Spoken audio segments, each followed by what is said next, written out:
Now I would like to call Muhammad Jan from Islamic Studies to entertain us. Bismillahirrahmanirrahim. جناب والا میرا آج کا موضوع ہے اف یہ بیویاں.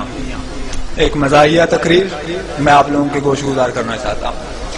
میں مانتا ہوں کہ تیری نظر میں کچھ بھی نہیں ہوں میں مانتا ہوں کہ تیری نظر میں کچھ بھی نہیں ہوں میں، پر میری قدر ان سے پوچھو جن کے میں نے پیسے دینے ہیں.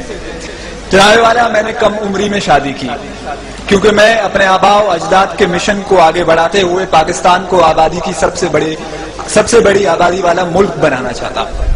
جناب والا میری شادی نہیں ہوئی تھی، میں روزانہ 2 رکعت صلاۃ الحاجات پڑھتا تھا. اب میری شادی ہو چکی ہے تو میں روزانہ 4 رکعت صلاۃ التوبہ پڑھتا ہوں.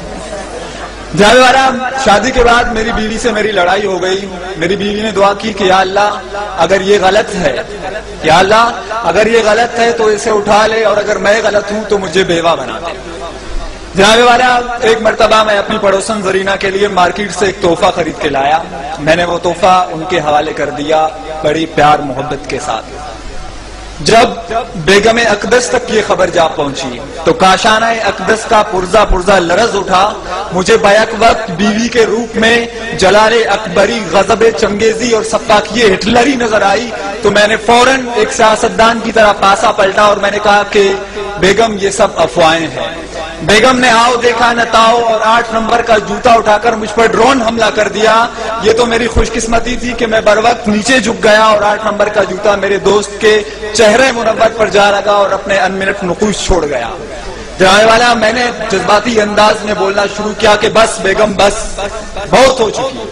میرے صبر کا پیمانہ لبریز ہو چکا ہے. کہیں ایسا نہ ہو کہ میں مظلوم شوہروں کی ایک فوج تشکیل دے کر علم بغاوت بلند کروں اور ہمارا لشکر جرار تم جیسی نافرمان بیویوں کا قلعہ کما کرنے کے لیے میدان میں اتر آئے. ابھی میں آگے بھی بولنے والا تھا کہ مجھے مجبوراً راہ فرار اختیار کرنا پڑی کیونکہ بیگم امریکہ ایک اور ڈرون کرنے کے لیے 8 نمبر کا جوتا اٹھا چکی تھی. جناب والا میں نے بھی بھاگتے ہوئے یہ تاریخی جملہ دہرایا کہ تم کتنے شوہر مارو گی، ہر گھر سے شوہر نکلے گا. جناب والا بیویوں کی سوچ نہایت چھوٹی ہوتی ہے. سوچ کیا، ان کا دل بھی بہت چھوٹا ہوتا ہے جبکہ شوہروں کا دل بہت بڑا ہوتا ہے. یہ میں بات ویسے نہیں کر رہا، میں اس کا ثبوت بھی پیش کر سکتا ہوں.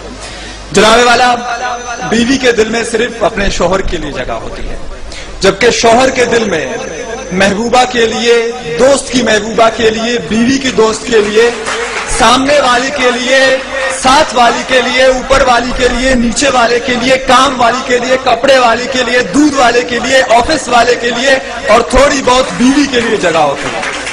واقعی جناب والا بیوی کا دل بہت چھوٹا ہوتا ہے اور شوہر کا دل بہت بڑا ہوتا ہے. جناب والا وہ پیچھے بیٹھا ہوا میرا دوست مجھے اشارے کر کے کہہ رہا ہے کہ تقریر کرنا چھوڑ دو. جناب والا جب میں چھوٹا تھا تو ماں جی کہتی تھی کہ بیٹا مسجدیں سے چپلیں چھڑانا چھوڑ دو. بابو جی نے کہا کہ اسکول سے ٹلے مارنا چھوڑ دو. بیوی نے کہا کہ پڑوسنوں کو تاڑنا چھوڑ دو. آج وہ کہہ رہا ہے کہ تقریر کرنا چھوڑ دو. ایک دن آئے گا جب کوئی آ کے کہے گا کہ لمبی لمبی چھوڑنا چھوڑ دو. جناب والا ایک مرتبہ میں اپنی بیوی کو شاپنگ کروانے کے لیے گیا. ایک نہایت خوبصورت دوشیزہ کو دیکھ کے بے اختیار میری نگاہیں اس کی طرف اڑ گئی. میں اسے ایک محبیت کے عالم میں دیکھ رہا تھا کہ اچانک مجھے اپنی پسلی کے اندر تکلیف محسوس ہوئی. جب میں نے غور کیا تو میری بیوی محمد علی کی طرح مجھے ایک پنچ مار چکی تھی اور مجھے اپنے پہلو کے پسلی کے اندر تکلیف کا احساس ہوا. میری بیوی نے کہا کہ تم دوسری کی بیویوں کو کیوں دیکھتے ہو؟ میں نے کہا جناب والا کہ جب یہاں کے سیاستدان یہاں پہ کرپشن کر کے دوسرے ملک بھاگ سکتے ہیں، جناب والا جب دادی عمر کو بلا سکتی ہے، جناب والا جب پشاور میں ایک دن پہلے چاند نظر آ سکتا ہے، جناب والا جب ایک صوبے کے اندر 2 نظام رائج ہو سکتے ہیں، کوئی دیکھے یا نہ دیکھے شبیر تو دیکھ سکتا ہے تو میں کیوں نہیں دیکھ سکتا ہے؟ جناب والا بیوی تو بیوی ہوتی ہے چاہے اپنی ہو یا دوسرے کی. Thank you.